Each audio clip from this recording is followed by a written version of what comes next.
మనం అదిరిపోయే బట్టలు వేసుకొని కిరాకున్నావు మామా. చాందా చాందా చాందా బోల్ రే. Quality best, bester, bestest, rate తక్కువెస్ట్. పండగ కాకపోయినా KLM లో ప్రతిరోజు పండగే. 365 days ఆఫర్స్. జగన్మోహన్ రెడ్డికి మీకు ప్రాబ్లం ఏంటి?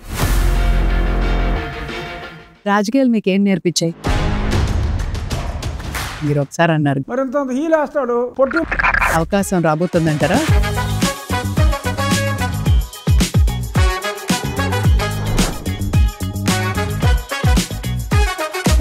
నా మదర్ ఫాదర్ శిరీష్ రాజు గారు Vijayawada city Congress president. Scams చుట్టూ మీరు ఇన్వాల్వ్ అయ్యారు అండ్ అందులో ఎంత నిజం ఉంది? Tamil Nadu electricity board Jayalalithaa was the CM. ఆ బాకీ నాకు ఇవ్వకపోతే అది క్లోజ్ చేయాలని చెప్పి వేసా. ఫైనాన్స్ మినిస్టర్ కూడా కలిసి అరుణ్ జైట్లీ బతుకున్నాం. ఆ జయలలిత తోటి మేమేం చేయలేము. స్టిల్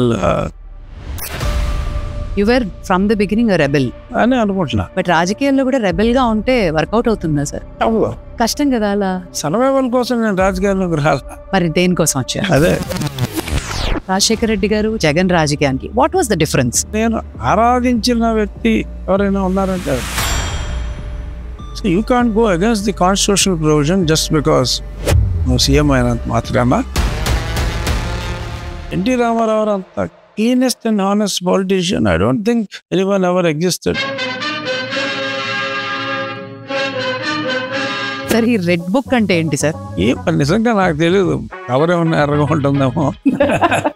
యంగ్స్టర్స్ పాలిటిక్స్ లో రావాలి అంటే what is the way?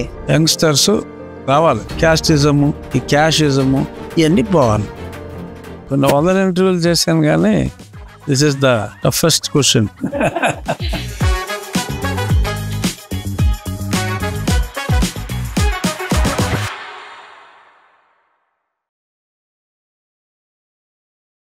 Telugu రాష్ట్రాల రాజకీయాల్లో తనకంటూ బలమైన ముద్ర వేసినటువంటి వ్యక్తి.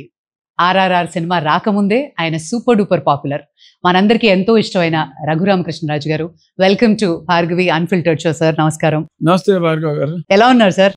Good sir. మిమ్మల్ని చూసినప్పుడల్లా ఒక రెబెల్ అన్న ఫీలింగ్ వస్తుంది, ఒక ఎనర్జీ వస్తుంది. గొప్ప ఒరేటర్, చక్కగా మాట్లాడతారు, సినిమా అభిమాని, సాహిత్య అభిమాని, ఒక బిజినెస్ మ్యాన్, ఒక సోషలైట్. అసలు RRR అంటే ఎవరు సార్? ఐ థింక్ కొన్ని వందల ఇంటర్వ్యూలు చేశాను కానీ this is the toughest question. RRR అంటే ఎవరు అంటే ఒక్క మాటలో చెప్పాలంటే నేనే అని చెప్పాలి. నేనే. Very true sir. కానీ firstly I wanted to congratulate you sir. ఒక చారిత్రాత్మక ప్రజా తీర్పుకి సంవత్సరం అయింది. Hearty congratulations. Thank you. Exactly మీకు ఎలా అనిపించింది ఆ టైంలో, ఆ క్షణాల్లో? డెఫినెట్గా 4వ తారీఖు కౌంటింగ్ జరిగినప్పుడు నో డౌట్ గెలవటం సర్టెన్ అని అనుకున్నాం. పోస్ట్ ఎలక్షన్ సర్వేస్ అన్నీ కూడా చూసినప్పుడు ఐ థాట్ 35,000 మెజారిటీ తప్పకుండా వస్తుంది అనుకున్నాను ఆ వరకు. But we got almost 80% more than what we had expected. మా అంచనాలు కూడా తప్పినాయి. అంచనాలు కూడా తప్పిన టైంలో ఒక 2-3 నెలలు కొంచెం ముందుకు తీసుకున్నట్టయితే మీ ఇంటర్వ్యూస్, మీ లైవ్లు ప్రతి క్షణం ఫాలో అవుతూ వచ్చాం. రాజకీయ ఇంటర్వ్యూస్ 4 సంవత్సరాల ముందు స్టార్ట్ అయినాయి. Yes, somewhere in May 2020 post Covid 2-3 months తర్వాత రెగ్యులర్గా స్టార్ట్ అయినాయి. దానికి ముందు అడపదడప వారానికి 2 అలా. బట్ ఒక కాన్సెప్ట్తో రచ్చబండ అని ఒక టైటిల్ పెట్టి స్టార్ట్ అయింది సమ్వేర్ ఇన్ May 2020. అండ్ ఈరోజు మరి అన్ఫిల్టర్డ్ గా, అన్బయాస్డ్ గా కొన్ని మిమ్మల్ని అడుగుతాను సార్, మీరు చెప్పేస్తారు కదా? మీరు ఎలా అడిగినా నేను అన్ఫిల్టర్డ్ గానే చెప్తా. సార్ రాజకీయ ప్రస్థానం అంటే బ్యాక్ మీరు అన్నట్టు రచ్చబండ స్టార్ట్ అవ్వక ముందు నుంచి, మీరు ఒక బిజినెస్ మ్యాన్ కాక ముందు నుంచి రాజకీయాలంటే మీకు ఎందుకు అంత ఇష్టం? యాక్చువల్గా రాజకీయాలంటే నాకు అంతకుముందు ఇష్టం లేదు. ఇప్పుడు వచ్చాం కాబట్టి ఇష్టం ఉండి వచ్చామని అందరూ అనుకుంటారు. బట్ నిజంగా నాకు అస్సలు రాజకీయాల మీద ధ్యాస లేదు. బట్ మా ఫ్యామిలీ బ్యాక్గ్రౌండ్ వచ్చి in a way it's a political family. నా మదర్ ఫాదర్ శిరీష్ రాజు గారు, ఆయన పేరు విజయవాడ. మరి ఆయన విజయవాడ సిటీ కాంగ్రెస్కి చాలా సంవత్సరాలు, ఆల్మోస్ట్ ఆయన వద్దని దాకా ఆయనే city Congress president. Andhra Pradesh form అయిన తర్వాత 56లో 58లో కౌన్సిల్ స్టార్ట్ అయినప్పుడు ఆ ఫస్ట్ 6 సంవత్సరాలు కౌన్సిల్ డిప్యూటీ చైర్మన్ ఆయన. ఓకే. సో అలా ఆయన ఎవరు విజయవాడ వచ్చినా, ఏ చీఫ్ మినిస్టర్ వచ్చినా, అప్పుడు అన్ని కాంగ్రెస్ పార్టీలే కదా రామారావు వచ్చేదాకా, ఆల్వేస్ ఎవరు వచ్చినా కూడా అంతా మా గ్రాండ్ ఫాదర్ దగ్గర రావటం. నా చిన్నప్పటి నుంచి కూడా చాలా మంది పొలిటీషియన్స్తో used to have good relation at a very young age also, but never interested in politics. ఇంటికి వచ్చేవాళ్ళు, నేను అందరితో కలివిడిగా మాట్లాడే స్వభావం కాబట్టి చాలా ఫ్రీగా, మా గ్రాండ్ ఫాదర్ వాళ్ళతో చాలా మర్యాదగా మాట్లాడినా కూడా నేను చాలా క్యాజువల్గానే అందరితో ఇంటరాక్ట్ అవుతూ ఉండేవాడిని. మళ్ళీ నా ఫాదర్స్ ఓన్ బ్రదర్ వచ్చి కనుమూరు బాబురాజు గారు, చిన్నాన్న, 2 సార్లు ఎంపీ, 5 సార్లు ఎమ్మెల్యే, ఒక 5-6 సంవత్సరాలు మంత్రి, టీటీడీ చైర్మన్, చాలా చేశారు. సంబంధం రాజకీయాలతో కుటుంబ పరంగా ఉంది తప్ప నాకు రాజకీయ నాయకులతో స్నేహాలు ఉన్నాయి. అందరితో, సినిమా వాళ్ళు కూడా నాకు స్నేహమే. సినిమా అంటే నాకు ఇంట్రెస్టే కానీ నేను సినిమాలు తీయను. అలా రాజకీయాల మీద ఆసక్తి ఫాలో అవటం వేరు, రాజకీయాల్లోకి రావాలి అనుకోవటం వేరు. రావాలి అని నేను అసలు ఎప్పుడు అనుకోలే. యాక్సిడెంటల్గా రాజశేఖర రెడ్డి గారు చనిపోయిన తర్వాత అప్పుడు జగన్మోహన్ రెడ్డికి నాకు ఉన్న గుడ్ రిలేషన్ మీద ఈ మరీ అన్యాయం చేస్తున్నారు ఈ కేసులు ఇవన్నీ అని అప్పుడు 2012లో ఏదో మాటల్లో అనుకోకుండా తనతో మాట్లాడతాం, అలా రాజకీయాల్లోకి అనుకోకుండా రావటం. బట్ నాకు 14లో పోటీ చేసే అవకాశం రాలా. నాకు అతనికి నాకు 3 నెలల్లోనే గొడవ వచ్చింది. వాళ్ళు అనుకున్నాం, వచ్చేసా. సరే అప్పుడు బీజేపీ వాళ్ళు జాయిన్ అవ్వాలని చెప్పి కిషన్ రెడ్డి గారు తీసుకెళ్లారు, రాజ్నాథ్ సింగ్ గారు, నాకు అప్పటికే పరిచయం బాగా. సో జాయిన్ చేసి కండువా వేస్తే అలా రాజకీయాల్లోకి ఎంటర్ అయ్యాం. So what are my the reason, last మినిట్లో మా బాపరాజు గారు ఓన్ బ్రదర్ ఇన్ లా నాకు మేనమామ అవుతాడు. ఆయన విహెచ్పిలో ఉండేవాడు, ఆయన బీజేపీకి సంబంధం లేదు. ఏయో కొన్ని కుటుంబం తర్వాత ఏవో ఉంటాయి కదా కలహాలు. నేను క్యాండిడేట్ అయ్యేటప్పటికి ఆయన ఆర్ఎస్ఎస్లో ఆయనకున్న ఇన్ఫ్లుయెన్స్ అంతా వాడి సీట్ ఇవ్వకపోతే ఆత్మహత్య చేసుకుంటాను అనేదాకా వెళ్ళిపోయి సీట్ తీసుకున్నాడు ఆయన. So I could not contest. అప్పుడు 19లో మళ్ళీ అనుకోకుండా నేను ఏదో పాదయాత్రలు చేసి మనిషి మారాడని చెప్పి కొంతమంది చెప్పటం, నేను అతనితో మాట్లాడటం, మారాడు కాబోలని చెప్పి నేను మళ్ళీ ఆ పార్టీలోకి వెళ్ళటం, మళ్ళీ 6 నెలలకు మారలేదని చెప్పి తెలుసుకుని నేను అట్లీస్ట్ నన్ను నేను మోసం చేసుకోకూడదు కదా, మళ్ళీ నమ్మే వెళ్ళాం. But at least what ever wrong is happening I thought అన్న దానికోసమైనా నేను నిజాలు జనాలకు చెప్పాలి అనే ఉద్దేశంలో in a way it's a report. ప్రపంచవ్యాప్తంగా తెలుగు అభిమానులకి ఒక ఫ్యాన్ బేస్ ఉంది సార్ మీకంటూ. వాళ్ళు తెలుసుకోవాలి అనుకుంటున్నది ఒక ఇంపార్టెంట్ థింగ్ చాలా ఉన్నాయి. అందులో ఏంటంటే ఇప్పుడు మీరు చాలా సన్నిహితంగా రాజశేఖర రెడ్డి గారితో ఉండేవారు. అప్పటి రాజకీయానికి ఇప్పుడు మీరు చూసినటువంటి జగన్ రాజకీయానికి what was the difference? Rajasekhara Reddy గారికి జగన్మోహన్ రెడ్డికి తెలుసు సంబంధం లేదు. అంటే మీరు నార్త్ ఇండియన్ కల్చర్కి సౌత్ ఇండియన్ కల్చర్కి సంబంధం ఏంటి అంటే వాళ్ళ కల్చర్ వేరు, మన కల్చర్ వేరు. అలాగా రాజశేఖర రెడ్డి గారు ఈజ్ ఎ గ్రేట్ హ్యూమానిటేరియన్. వ్యక్తిగతంగా నాకు మంచి స్నేహితుడు ఆయన. It's very good human being. సరే పాస్ట్ వాళ్ళ తండ్రి గారు ఫ్యాక్షనిజము అవన్నీ అంటారు, కానీ నేను చూసిన రాజశేఖర రెడ్డి గారు ఆల్మోస్ట్ 93 నుంచి వీఆర్ క్వైట్ క్లోజ్. చనిపోయే దాకా చాలా క్లోజ్. కరెక్ట్. ఎక్కడా కూడా అదర్ షేడ్స్ నేను ఎప్పుడు చూడాల. ఏదో 4 సార్లు కలిసి 5 సార్లు కలిసి కాదు, కొన్ని 100 సార్లు కలిసాం. ఎప్పుడు కూడా అదర్ షేడ్ అన్నది నేను అబ్జర్వ్ చేయాలి, నెగిటివ్ షేడ్ అనేది లేదు. రాజశేఖర రెడ్డి గారు చంద్రబాబు నాయుడు గారి ప్రొఫెషనల్ రైవలరీ ఉండేది. వాళ్ళ అనుబంధం ఎలా ఉండేది సార్? యాక్చువల్గా నాకు రాజశేఖర రెడ్డి గారు పరిచయం నేను 93 అన్నాను కదా, 92, 93. అప్పటికి వాళ్ళంత క్లోజ్ కాదు, కానీ ఆ తర్వాత దానికి ముందు చాలా సందర్భాల్లో రాజశేఖర రెడ్డి గారు చెప్పారు వాళ్ళు టూ క్లోజ్. ఇన్ఫ్యాక్ట్ అంజయ్ గారి టైంలో ఆయన మంత్రి అయ్యాడు బాబు గారు. ఆ తర్వాత వెంకటరామరెడ్డి టైంలో అనుకుంటా in fact it's Rajasekhar Reddy who fought for Chandrababu Naidu గారు. చాలా క్లోజ్ వాళ్ళిద్దరు, మంచి స్నేహితులు. ఒకే పార్టీ, రాయలసీమలో చాలా క్లోజ్గా ఉండేవారు. సార్ మీరు మల్టీ టాలెంటెడ్ అంటారు అందరూ, అన్నిట్లో ఉన్నారు మీరు, ఇంత ఒక బలమైన పొలిటీషియన్. బట్ మీ ఫ్యాన్స్కి ఎక్కడో మీకు డెప్యూటీ స్పీకర్ కాకుండా ఇంకేదైనా భారీ పదవి వచ్చుంటే బాగుండేది అని ఒక ఆలోచన ఉంది. అది ఇట్స్ అన్ ఓపెన్ సీక్రెట్. మీకు డిసప్పాయింట్మెంట్ లాంటిది ఏం లేదా? లేకుండా ఎందుకు ఉంటుంది, ఉంటుంది. But you are okay after several months. మీరన్న ఒక మాట నాకు గుర్తొస్తుంది సార్. మీరు ఒకసారి అన్నారు, గెలిచిన తర్వాత స్పీకర్ అయిన తర్వాత పొట్టోడా కూర్చోరా అని నేను అంటాను అని మీడియా అందరూ అంటున్నారని అన్నారు. సో అవకాశం రాబోతుందంటారా? ఇంకా తెలీదు. ఓకే, ప్రజలు ఇష్టం. ఒకసారి ఎలక్షన్ అయిపోయిన తర్వాత ప్రజలు నిమిత్త మాత్రులు, నేను నిమిత్త మాత్రులు. వడ్డించేవాడు వేరేవాడు. సో వడ్డించేవాడు చిత్తం ఎలా ఉంటే అలా ఉంటుంది తప్ప. అగైన్ చాలా స్కామ్స్ చుట్టూ మీరు ఇన్వాల్వ్ అయ్యారు. కొన్ని బ్యాంక్ టోకరాలు అయ్యాయి, కొంతమంది పక్కన పెట్టారు, మిమ్మల్ని బ్లాక్ చేశారు. అవి అయినప్పుడు how did you react? And అందులో ఎంత నిజం ఉంది? ఏది నిజం లేదు కాబట్టి నేను చాలా హ్యాపీగా ఉన్నా. నాది బేసిక్గా పోరాడే నైజం. ఎలక్ట్రిసిటీ బోర్డు నాకు డబ్బులు ఇవ్వకపోతే, Tamil Nadu electricity board when Jayalalithaa was the CM, ఆ బోర్డుని క్లోజ్ చేయాలి డబ్బులు ఇవ్వకపోతే అని నేను అప్పుడే కొత్తగా వచ్చిన చట్టం ఉంటే ఆ చట్టం ప్రకారం ఎన్సిఎల్టీలో ఆ బాకీ నాకు ఇవ్వకపోతే అది క్లోజ్ చేయాలని చెప్పి వేసా పిటిషన్. అక్కడ వాళ్ళు గవర్నమెంట్ చాలా సీరియస్గా తీసుకుని జయలలిత గవర్నమెంట్ మీద కేసు వేయటమే కాకుండా ఎలక్ట్రిసిటీ బోర్డు క్లోజ్ చేయమంటారా అని చెప్పి నాకు మొత్తం బిల్స్ అన్ని ఆపి రివర్స్.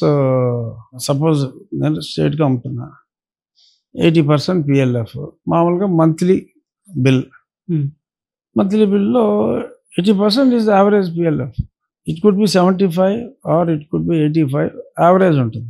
80కి తగ్గినప్పుడు తక్కువ సప్లై చేసేవని పెనాల్టీ, 80కి దాటినప్పుడు ఎక్కువ సప్లై చేసేవి కాబట్టి అసలు డబ్బులు ఉన్నాయి. ఇలాగా డైలీ బేసిస్లో contract is very clear, it's on monthly basis. Daily బేసిస్లో వాళ్ళు ఇష్టం వచ్చినట్టు వేసి తర్వాత సబ్సిక్వెంట్గా one many cases, but still pay చేయాలి. You were from the beginning a rebel అని అనుకుంటున్నా. అనుకోవడం ఏంటి సార్, అందరూ ఎవ్రీబడి నోస్ దాట్. బట్ రాజకీయాల్లో కూడా రెబెల్గా ఉంటే వర్కౌట్ అవుతుందా సార్? అప్పుడు కష్టం కదా అలా సర్వైవ్ అవ్వడం. సర్వైవల్ కోసం నేను రాజకీయాల్లోకి రాలా. మరి దేనికోసం వచ్చారు? To serve the people. నాకు చేతనైనంత నేను చేయగలగాలి అని. ఇప్పుడు నాకేం గవర్నమెంట్ నిధులు ఏమీ లేవు పెద్దగా, but still I'm doing quite a bit. I'm getting support from my voters. Correct. They are contributing, I am contributing, my friends are contributing, I am getting good money from CSR. Corporate Social Responsibility. Sir ప్రతి మనిషికి even నా payments ఆగిన టైంలో అదే ఏదైతే నేను జయలలిత మీద ఆ ఎలక్ట్రిసిటీ బోర్డు ముయ్యాలని వేసాను, వాళ్ళ పేమెంట్లు ఆపేటప్పటికి 2 క్వార్టర్లు అయ్యేటప్పటికి బ్యాంక్స్ నా మీద వేశారు, అంటే కంపెనీ మీద. రైట్. సో అప్పుడున్న చట్టం ఇట్స్ సో పవర్ఫుల్. 2 క్వార్టర్లు డిఫాల్ట్ అయితే నేను పే చేయవలసింది 200 కోట్లు ఉన్నప్పుడు, నాకు రావాల్సింది 800 కోట్లు ఉన్నప్పుడు అక్కడ నాకు డబ్బులు రాలా. నేను I represented to government of India, ఆ డబ్బులు తీసుకోండి మీరు జమ వేసుకోండి అని చెప్పి ఫైనాన్స్ మినిస్టర్ని కూడా కలిసి అరుణ్ జైట్లీ బతుకున్నప్పుడు. ఆ జైలలితో మేమేం చేయలేము, సో ఐఎమ్ హెల్ప్లెస్ అన్నారు. ఆ రెసిడ్యువల్ లోను ఈ మొత్తం పేమెంట్స్ అన్నీ ఆగిపోయిన తర్వాత ఆ రెసిడ్యువల్ లోన్ అలా ఉంటుంది. సో వాళ్ళు చెప్పింది ఏంటి, ఏదైతే రెసిడ్యువల్ లోన్ ఉందో ఆ లోన్ నువ్వు కట్టలేదు కాబట్టి టు దట్ ఎక్స్టెంట్ నువ్వు నాకు బ్యాంకుకి డబ్బులు కట్టలేదు అంటున్నారు. ఆ రెసిడ్యువల్ లోన్ కన్నా 3 times అక్కడ అసెట్ క్రియేషన్ జరిగింది. Gradually we are paying. 12 year repayment extendable up to 15 years. 3 సంవత్సరాల్లో 4 సంవత్సరాల్లో ఆ ప్లాంట్ మూసేసి ఎలక్ట్రిసిటీ బోర్డు ఈ బాకీ అంతా నేను అగ్గొట్టానంటే it's ridiculous. Bankers know. So eventually it will be paid. ఒక ఆర్గనైజేషన్, ఒక కంపెనీ అంటే ఎలక్ట్రిసిటీ బోర్డు పే చేయాలి. ఈలోపు ఆ కంపెనీ నాది ఒకటి ఉంది, అది జేఎస్డబ్ల్యూ కొనుక్కున్నాడు. ఇప్పుడు దాని డబ్బులు వస్తే జేఎస్డబ్ల్యూకి వెళ్తాయి. సార్ కొంతమందికి అసలు జగన్మోహన్ రెడ్డికి మీకు ప్రాబ్లం ఏంటి అని తెలుసుకోవాలని ఉంది. చాలాసార్లు చెప్పాం. అసలు ప్రాబ్లం మేబీ ఈగో క్లాష్ అయి ఉంటుంది అనుకుంటున్నాను. అంటే మీ ఇద్దరికి ఈగో క్లాషా లేకపోతే అనిపిస్తుంది నాకు. రీజన్ అంటూ లేదు? రీజన్ అంటే ఇనీషియల్గా తిరుపతి వెంకటేశ్వర స్వామి ఇష్యూలో వాళ్ళ భూములు అమ్మాలనుకుంటే అలా అమ్మటం కరెక్ట్ కాదని చెప్పాను. నేను వెంకటేశ్వర స్వామి డివోటీని, నాకు ఎక్కడ చూసినా వెంకటేశ్వర స్వామి బొమ్మలు ఉంటాయి నా ఇంట్లో. అతనికి నచ్చలా. అలాగే మీడియం ఆఫ్ ఎడ్యుకేషన్ బాగా మాట్లాడుకునే రోజుల్లోనే మీడియం ఆఫ్ ఎడ్యుకేషన్ పూర్తిగా ఇంగ్లీష్ మీడియమే ఉండాలి అన్నారు. ఇంగ్లీష్ మీడియం ఉండాలి, తెలుగు మీడియంలో చదవాలనుకునే వాళ్ళకి ప్రొవిజన్ ఉండాలి. There is a constitution under article 350A. So you can't go against the constitutional provision just because నువ్వు సీఎం అయినంత మాత్రాన. కాన్స్టిట్యూషనల్ ప్రొవిజన్ని పూర్తి చేశా, నచ్చలా. సో అలా ఒకదాని తర్వాత ఒకటి అలా వచ్చినాయి. ఈలోపు నాకేమో బీజేపీ పార్టీ వాళ్ళు ఒక సబార్డినేట్ లెజిస్లేషన్ అని మంచి కమిటీ, ఆ కమిటీ చైర్మన్ ఇచ్చారు. జనరల్గా ఫస్ట్ టైం ఎంపీలకి ఎవరు అది ఇచ్చారు. అది విధంగా నచ్చలా. మీకున్న సత్సంబంధాలు. బట్ సార్, ప్రతి మనిషికి ఒక లో అన్నది ఒకటి వస్తుంది. And you have seen extremes mentally, physically. ఆ టార్చర్ టైంలో what went through your mind sir? కసి పెరిగింది అంతే. బతుకుంటే వేసేస్తానని అనుకున్నా మనసులో. పొలిటికల్గా బతుకున్నా వేసాను పొలిటికల్గా. బట్ నిజంగా అప్పుడు మీ మైండ్ పవర్ ఏంటో మీకే అర్థమై ఉంటుంది. చాలా రెసిలియన్స్. నా పుట్టినరోజు నాడే జరిగింది. అండ్ మీకు బైపాస్ కూడా అయింది ఆ టైం. బైపాస్ అప్పటికి 4.5 months అయింది. సో అప్పుడు బ్రతికితే అయిపోయారా అనుకున్నా, అనుకోకుండా బ్రతికా. అదర్వైజ్ నీ పుట్టినరోజు నువ్వు పోయిన రోజు ఒకటేరా అని మనసులో అనుకున్నా. బట్ భయపడలా. వెళ్ళాము, ఢిల్లీ వెళ్ళిన వెంటనే మొదలు పెట్టామని నా రెచ్చబండి నేను కంటిన్యూ చేస్తాను. రాజకీయాలు మీకు ఏం నేర్పించాయి? ఎదురుగుండా పొడిచినవాడు మచ్ బెటర్ దాన్ని వెనక నుంచి పొడిచేవాడు కన్నా అని నేర్పించింది. బ్యాక్ స్టాబింగ్ ఉంటుందా? ఖచ్చితంగా బ్యాక్ స్టాబింగ్ లేకుండా రాజకీయం ఉండదు. Front stabbers are always better than back stabbers. ఎందుకు సార్? ఎదురుగుండా వచ్చి పొడితానికి అయితే మీరు ప్రొటెక్ట్ చేసుకోవచ్చు, వెనక నుంచి పొడి చేస్తే ఏం చేస్తారు తెలియదు కదా. You are not given an opportunity to protect yourself. And coming to the visionary chief minister Chandrababu Naidu garu. Is undoubtedly is a visionary. అందులో 0.1% కూడా అనుమానం లేదు. ఈ ఆల్వేస్ థింగ్స్ బియాండ్. దాన్నే విజన్ అంటారు కదా. అదర్వైజ్ చూపు అంటారు. కనపడిన దాన్ని చూడగలిగిన వాడిని విజనరీ అంటారు. సో చూసేవాడు వేరు, కనిపించేది సైట్, కనిపించింది విజన్ అండి. కానీ ఎప్పటి నుంచో అభిమానం మీకు సిబిఎన్ గారు అంటే? అంటే బేసిక్గా నేను I used to be too big in industry. Too big. ఎవరితోటైనా స్నేహ సంబంధాలే తప్ప రాజకీయ నాయకుడిని అభిమానించడాలు, ఆరాధించడాలు మనకు అసలు అలవాట్లేదు. అభిమానం ఇస్ దేర్, లేకపోతే ఫ్రెండ్షిప్ చేయం కదా. అలాగే నేను ఆరాధించిన వ్యక్తి ఎవరైనా ఉన్నారంటే అది Rama Rao. As an actor, and also as a politician. Okay. NT Rama Rao అంత cleanest and honest politician I don't think anyone ever existed. Maybe కేరళలో కొద్దిమంది ఉంటారేమో తెలియదు నాకు. బట్ అంత హానెస్ట్ పొలిటీషియన్ భారతదేశ రాజకీయాల్లో లేడు. ఎందుకు సార్ రామారావు గారు అంటే చాలా మందికి, తెలుగు అభిమానులకి ఒక అభిమానం, ఆయన క్లీనెస్ట్ పొలిటీషియన్ అంటారు. ఎందుకు? మచ్చుకు ఒక విషయం చెప్పండి. చెప్పలేం డైరెక్ట్గా. ఆయన అపాత్రదానం ఏదో ఊరికనే 100 రూపాయలు కొట్టేసాడు, 10 రూపాయలు దానం చేస్తాడు.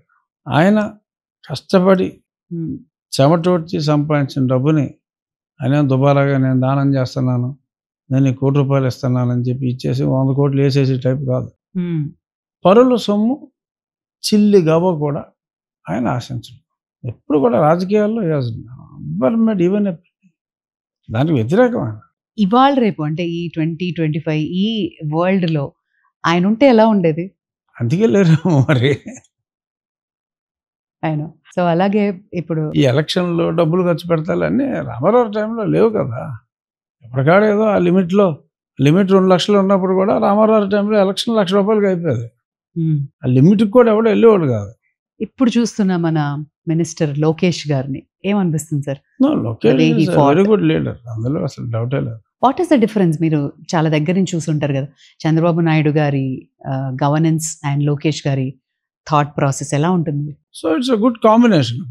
One with tons of experience, correct, and this man looking after education and be after studying from one of the best colleges in the world. So he will be has been given the right portfolio.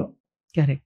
And he is a good administrator, and his inter-human relationship is good, which is required for any leader to succeed. And as deputy CM జనసేనాని పవన్ కళ్యాణ్ గారి support కానీ ఆ కూటమి ఏర్పడడం కానీ last ఎలక్షన్కి చాలా చాలా ఇంపార్టెంట్ అయిపోయింది సార్. ఆ అలయన్స్ ఎలా అనిపించింది మీకు ఆ టైంలో? అలయన్స్ అనిపించడం కాదు, అసలు అలయన్స్ ఉంటుందని చెప్పి చంద్రబాబు నాయుడు గారికి, కళ్యాణ్కి, బీజేపీకి తెలియనప్పుడు ఆ అలయన్స్ ఉండాలి, ఆ అలయన్స్ ఉంటుంది అని చెప్పింది నేను. చివరిలో నేను కరేపాకుగా మారి, అది వేరే విషయం. అసలు అది ఉంటుందని చెప్పింది నేను. Go to your past records. అప్పుడు మీ మాట బట్టే అందరు కాన్ఫిడెన్స్ తెచ్చుకొని ఓ కూటమి రాబోతోంది. జనాల్లో ఒక యాక్సెప్టెన్స్ క్రియేట్ అవ్వాలి. ఒక రాక్షసుని అంతమొందించాలంటే బ్రహ్మ విష్ణు మహేశ్వరులే కలిశారా? అతను రాక్షసుడు అన్నది సత్యాను. ఎవరికాలు ఇండివిజువల్గా ఉంటే కుదరదు. It is very much required.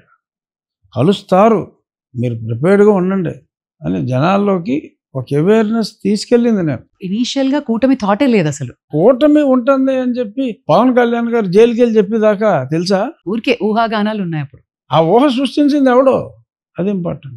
And Telugu Desam తీసుకున్నటువంటి 6 హామీలు జనాల్లోకి వెళ్తున్నాయి. ఇది యాజ్ అ విజనరీ సీఎం గారి థాటా, లేకపోతే కాంగ్రెస్ నుంచి వచ్చినటువంటి 6 హామీలా? ఇప్పుడు ఎలక్షన్స్ ముందు ఆఫర్ చేయకపోతే ప్రతి వాళ్ళకి అదో రకమైన ఇబ్బంది. చేస్తే ఒక ఇబ్బంది, ఇప్పుడు ఇదిగో కామెంట్లు, ఇంకా అది చేయలేదు. మరి గతంలో జగన్మోహన్ రెడ్డి కూడా కొన్ని స్కీములు ఆఖరి సంవత్సరం చేశాడు ఆయన.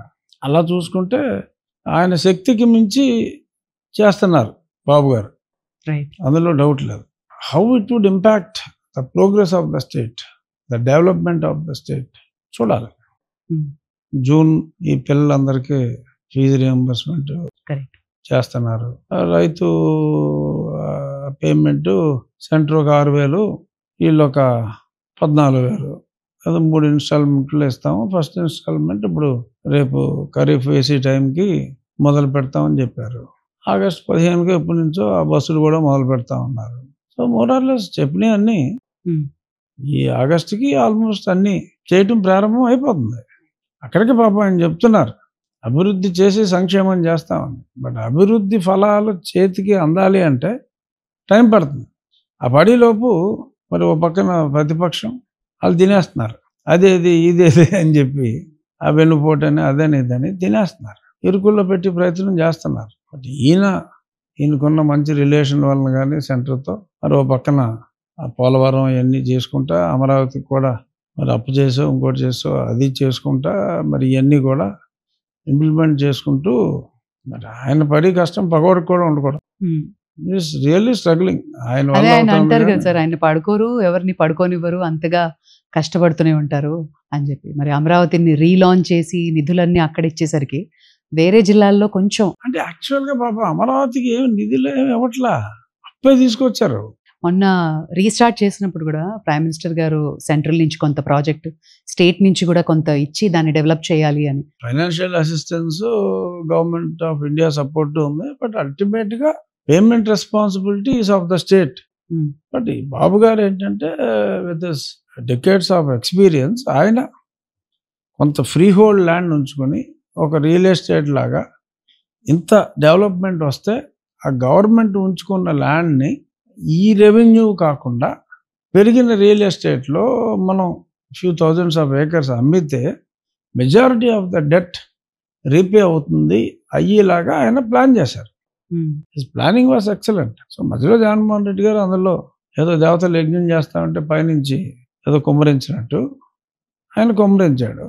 సో మళ్ళీ ఈయన మరి యజ్ఞానికి సంబంధించిన సమితులు అన్నీ నెయ్యి అన్నీ రెడీ చేసుకుని మళ్ళీ క్రతువు మొదలెట్టారు. Wonderful. So I think he will succeed. So వేరే జిల్లాలకు కూడా డెవలప్మెంట్ ఉండాలి అని కోరుకుంటున్నారు కదా జనాలు. ఆబ్వియస్లీ అమరావతి మాత్రమే కాదు, వేరే స్టేట్స్ కూడా డెవలప్ అవ్వాలి, వేరే జిల్లాల్లో కూడా నిధులు రావాలి అని చెప్పిన గవర్నమెంట్ ఆఫ్ ఇండియా సపోర్ట్ చేయాలి అంటే వాళ్ళకు కూడా ప్రాబ్లం. ఎందుకంటే వాళ్ళకి అన్ని స్టేట్స్ ఒకటే. జస్ట్ బికాస్ చంద్రబాబు నాయుడు గారి మద్దతు కావాలి అని చెప్పి ఇక్కడ ఎక్కువ డబ్బు ఇచ్చేస్తే మిగిలిన రాష్ట్రాలు గొడవ చేస్తాయి. సార్ ఈ మధ్య వచ్చినటువంటి మోస్ట్ కాంట్రవర్షియల్ వాక్ బిల్ గురించి ప్రధానంగా టీడీపీ ఎప్పుడు మైనారిటీస్ ని సపోర్ట్ చేస్తూ వచ్చింది. దీనికి పర్టికులర్ బిల్ కి సపోర్ట్ ద్వారా ముస్లిమ్స్ కి సపోర్టా లేదా అగేన్స్టా ఏంటి, ఎలా అర్థం చేసుకోవాలి దీన్ని? డెఫినెట్ గా అగేన్స్ట్ కాదు, రీజనబుల్ అమెండ్మెంట్స్ ని ప్రపోజ్ చేయడం జరిగింది. అందులో కొన్ని అబ్నార్మాలిటీస్ ఉన్నాయి. ఒకసారి వాళ్ళ ఈ ప్రాపర్టీ మాది అంటే మరి ఆది అయిపోవటం అనేది చాలా ఇరుకుల్లో పెట్టే అంశం. సో మరి అటువంటి వాటి దగ్గర కొంచెం జాగ్రత్తగా ఉండవలసిన అవసరం ఉంది. బట్ ఎక్కడ ఈ ఫ్యాబ్రిక్ డిస్టర్బ్ అవ్వకుండా ఒప్పుకుంటూనే మరి కొన్ని కరెక్షన్స్ని బాబు గారు చెప్పడం జరిగింది. అవి కూడా they accepted. I don't think అక్కడ పెద్ద ఓటింగ్లో పెద్ద డ్యామేజ్ ఉంటుందని అనుకోకర్లా. బట్ ఓవరాల్గా in the country Muslims are with Congress in the country at the macro level. Operation Sindoor గురించి what do you have to say? So it's a good retort and every Indian is happy. మేము కూడా 3 పార్టీలు కలిసి ఏదో ర్యాలీలు చేయాలి అని నిర్ణయించుకోవటానికి 4 రోజుల ముందే నేను నా కాన్స్టిట్యున్సీలో పెద్ద ర్యాలీ నిర్వహించాను. జవాన్ చనిపోయిన దానికి కొవ్వొత్తి వెలిగించే టైంకి సీజ్ ఫైర్ అని అనౌన్స్ చేశారు. ఫస్ట్ ర్యాలీ జరిపింది అయితే ఆంధ్రప్రదేశ్లో నేనే. క్రేజీ. సార్ ఈ రెడ్ బుక్ అంటే ఏంటి సార్? నిజంగా నాకు తెలియదు. మరి కవర్ ఏమన్నా ఎర్రగా ఉంటుందేమో. బుక్ ఎర్రగా ఉంటుందా అంటే కవర్ అనుకుంటున్నా, నిజంగా నాకు తెలియదు. చాలా మందికి అదొక క్యూరియాసిటీ అనమాట, ఏంటి రెడ్ బుక్? మేబీ పర్హాప్స్ ఆ టైంలో ఆయన పాదయాత్ర చాలా గట్టిగా తిరగటం జరిగింది కదా.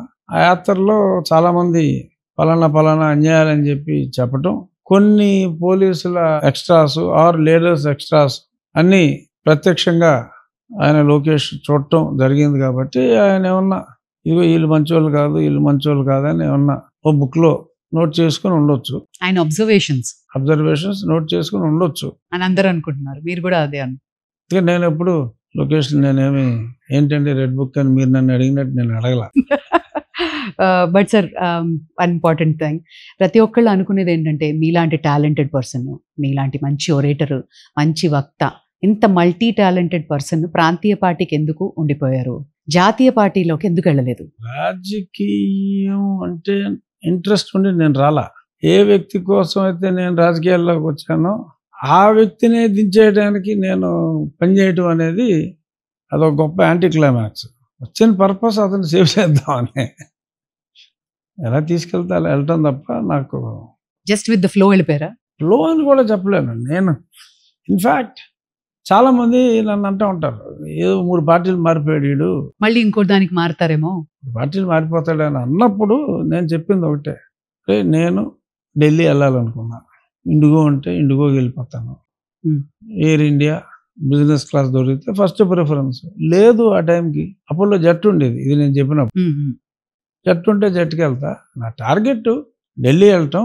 నీకు జట్టు ఇష్టమా, ఎయిర్ ఇండియా ఇష్టమా అన్నది కాదు అని నేను చెప్పా.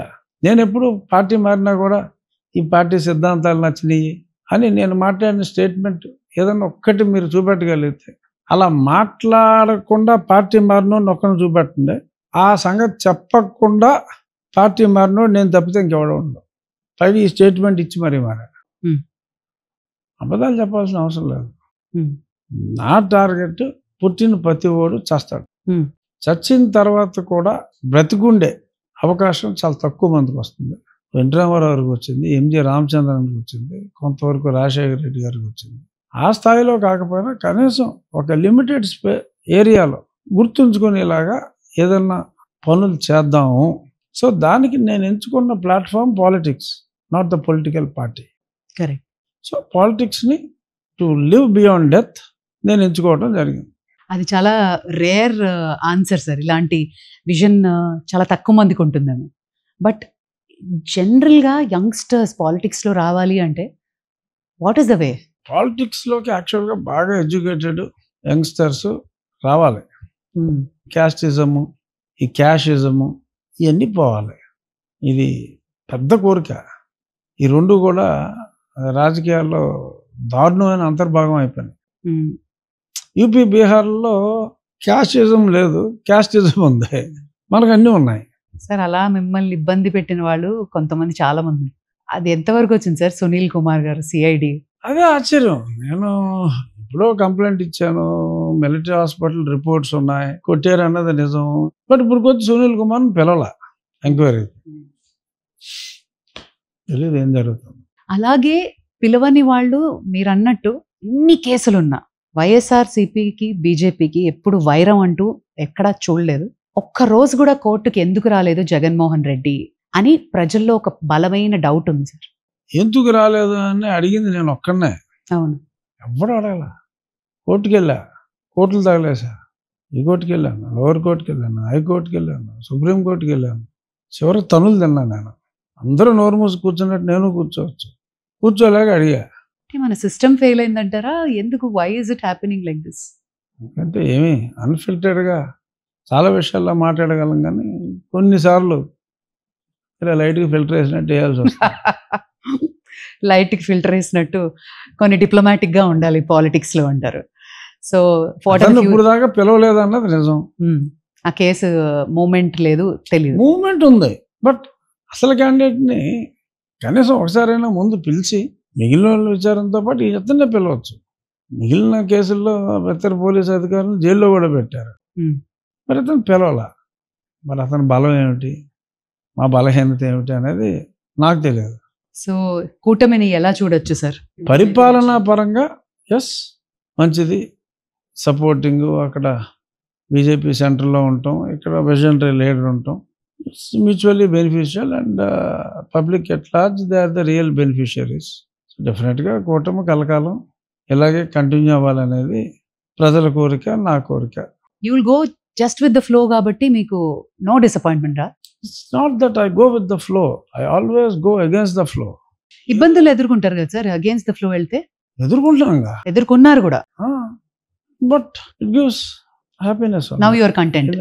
కంటెంట్ అని కాదండి అక్కడ. ఇప్పుడు మీరు ఏదో అనుకుంటారు, అనుకున్నట్టు అవ్వదు. సో నేను బేసిక్గా ఫేట్ని నమ్ముతా. డెస్టినీ, ఇదిరా నీ డెస్టినీ అనేది అర్థం చేసుకుంటా. సక్సెస్ని ఎలా చూస్తారు? సక్సెస్ వచ్చినప్పుడు రొటీన్ డైలాగు ఏంటి, సక్సెస్ వస్తే పొంగిపోను, పరాజయం వస్తే కుంగిపోను, ఇవన్నీ రొటీన్ డైలాగులు. ప్రాక్టికల్గా అయితే?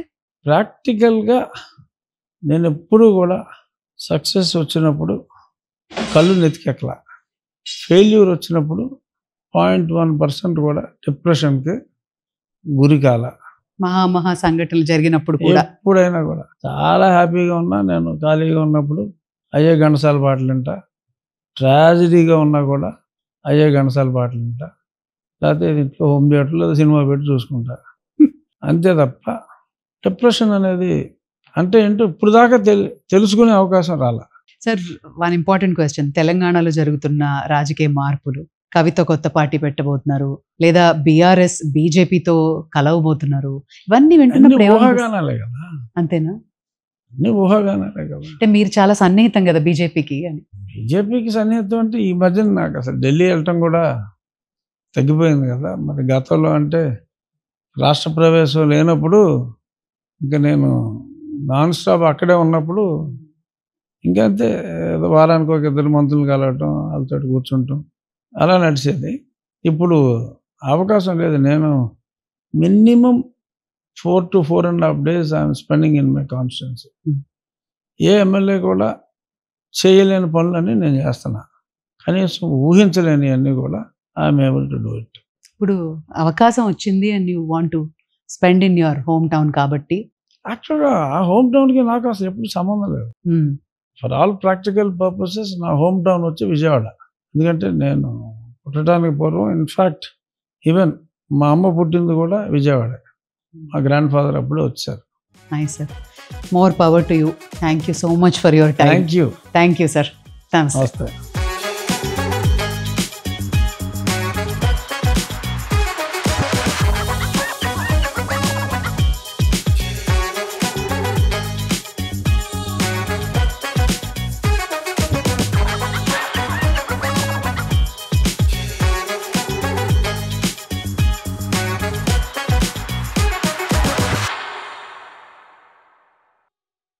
మనం అదిరిపోయే బట్టలు వేసుకొని కిరాకున్నావు మామా. చాందా చాందా చాందా బోల్ రే. Quality best, bester, bestest, rate తక్కువ, తక్కువెస్ట్. పండగ కాకపోయినా KLM లో ప్రతిరోజు పండగే. 365 days ఆఫర్స్.